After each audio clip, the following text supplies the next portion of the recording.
we are here to continue reading our story, James and the Giant Peach, and we are on chapter 19. "Look!" cried the centipede, just as they were finishing their meal. "Look at that funny, thin, black thing gliding through the water over there." They all swung around to look. "There are two of them," said Miss Spider. "There's lots of them," said the ladybug. "What are they?" asked the earthworm, getting worried. "They must be some kind of fish," said the old green grasshopper. "Perhaps they have come along to say hello." "They are sharks!" cried the earthworm. "I'll bet you anything you like that they are sharks and they have come along to eat us up." "What absolute rot," the centipede said, but his voice seemed suddenly to have become a little shaky and he wasn't laughing. "I am positive they are sharks," said the earthworm. "I just know they are sharks." And so, in actual fact, did everyone else, but they were too frightened to admit it. There was a short silence. They all peered down anxiously at the sharks who were cruising slowly round and round the peach. "Just assuming that they are sharks," the centipede said, "there still can't possibly be any danger if we stay up here." But even as he spoke, one of those thin black fins suddenly changed direction and came cutting swiftly through the water, right up to the side of the peach itself. The shark paused and stared up at the company with small, evil eyes. "Go away," they shouted. "Go away, you filthy beast." Slowly, almost lazily, the shark opened his mouth, which was almost big enough to have swallowed a perambulator, and made a lunge at the peach.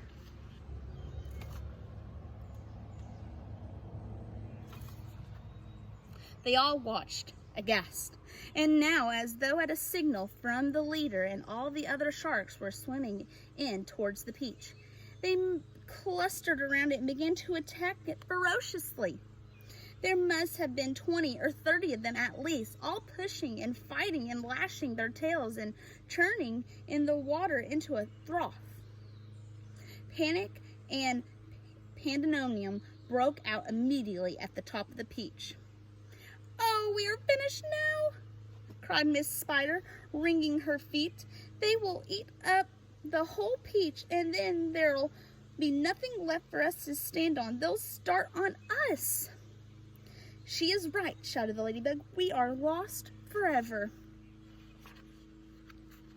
"Oh, I don't want to be eaten," wailed the earthworm.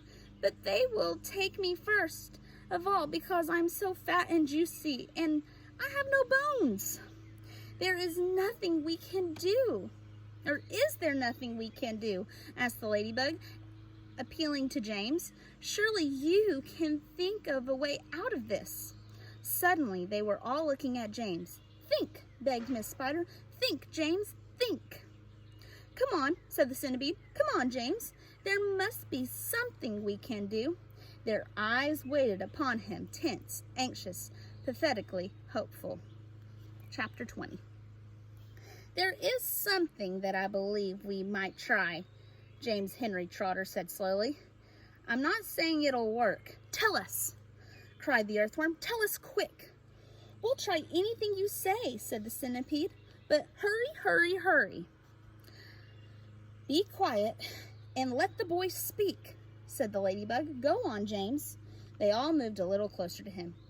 There was a longish pause. "Come on!" they cried frantically. "Go on!" And all the time while they were waiting, they could hear the sharks thrashing around the water below them. It was enough to make anyone frantic. "Come on, James," the ladybug said, coaxing him.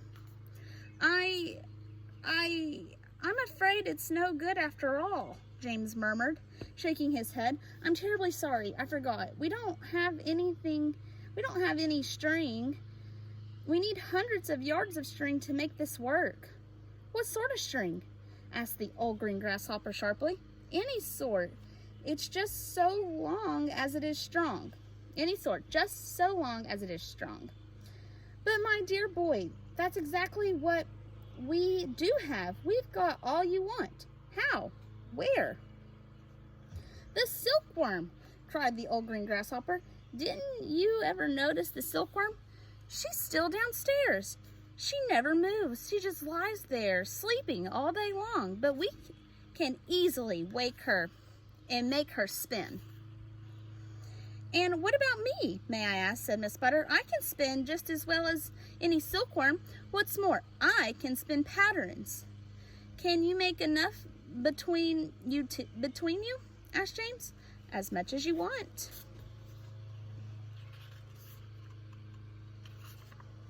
"And quickly?" Of course. "And would it be strong?" "The strongest there is. It's as thick as your finger." "But why? What are you going to do?" "I'm going to lift this peach clear out of the water," James announced firmly. "You're mad," cried the earthworm. "It's our only chance. The boy's crazy. He's joking." "Go on, James," the ladybug said gently. "How are you going to do it?" "Spy hooks, I suppose," jeered the centipede. "Seagulls," James answered calmly. "The place is full of them. Look up there." They all looked up and saw a great mass of seagulls wheeling around and around in the sky.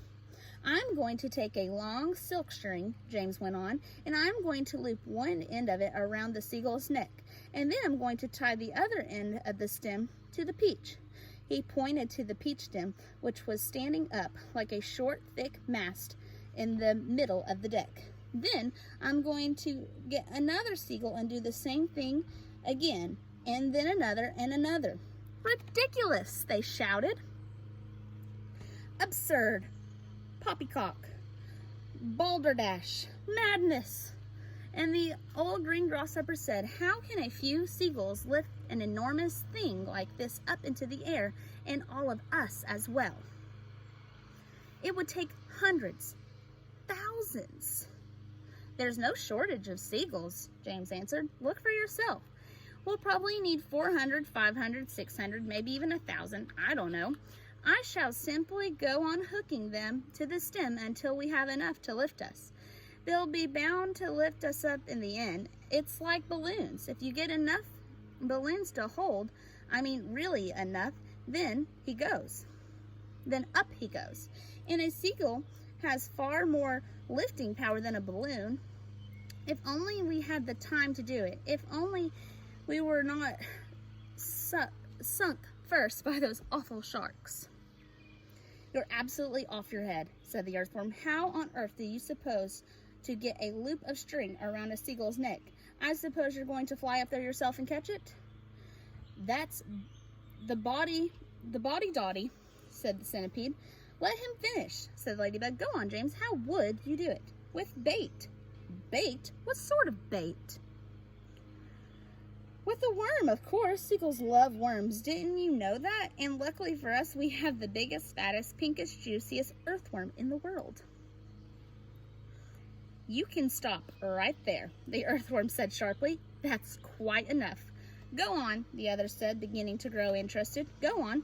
"The seagulls have already spotted him," James continued. "That's why there are so many of them circling around. But they daren't come down while all the rest of us are standing here. So this is what." "Stop!" cried the earthworm. "Stop, stop, stop. I won't have it. I refuse. Be quiet," said the centipede. "Mind your own business." "I like that. My dear earthworm, you're going to be eaten anyway, so what difference does it make whether it's a shark or seagulls?" "I won't do it." "Why don't we hear what the plan is first?" said the old green grasshopper. "I don't give a hoot what the plan is," cried the earthworm. "I am not going to be pecked to death by a bunch of seagulls." "You will be a martyr," said the centipede. "I shall respect you for the rest of your life." "So will I," said Miss Spider, "and your name will be in all the newspapers. Earthworm gives life to save friends." "But he won't have to give his life," James told them. "Now listen to me. This is what we'll do." Chapter 21. "Why, it's absolutely brilliant," cried the old green grasshopper when James had explained his plan. "The boy's a genius," the centipede announced. "Now I can keep my boots on after all." "Oh, I shall be pecked to death," wailed the poor Earthworm. Of course you won't. I will, I know I will. And I won't even be able to see them coming at me because I have no eyes. James went over and put an arm gently around the Earthworm's shoulder. I won't let them touch you, he said. I promise I won't.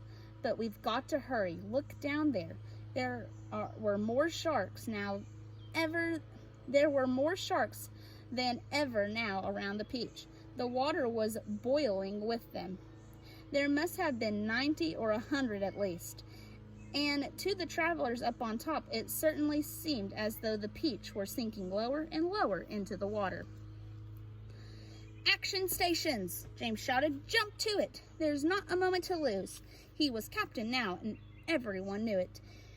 They would do whatever he told them. All hands below deck, except Earthworm, he ordered. Yes, yes, they said eagerly as they scuttled into the tunnel entrance. Come on, let's hurry. And you, Centipede, James shouted, hop downstairs and get that silkworm to work at once. Tell her to spin as she's never spun before. Our lives depend upon it. And the same applies to you, Miss Spider. Hurry on down. Start spinning. And that is the end of chapter 1. And that is where we're stopping today. Thanks for listening.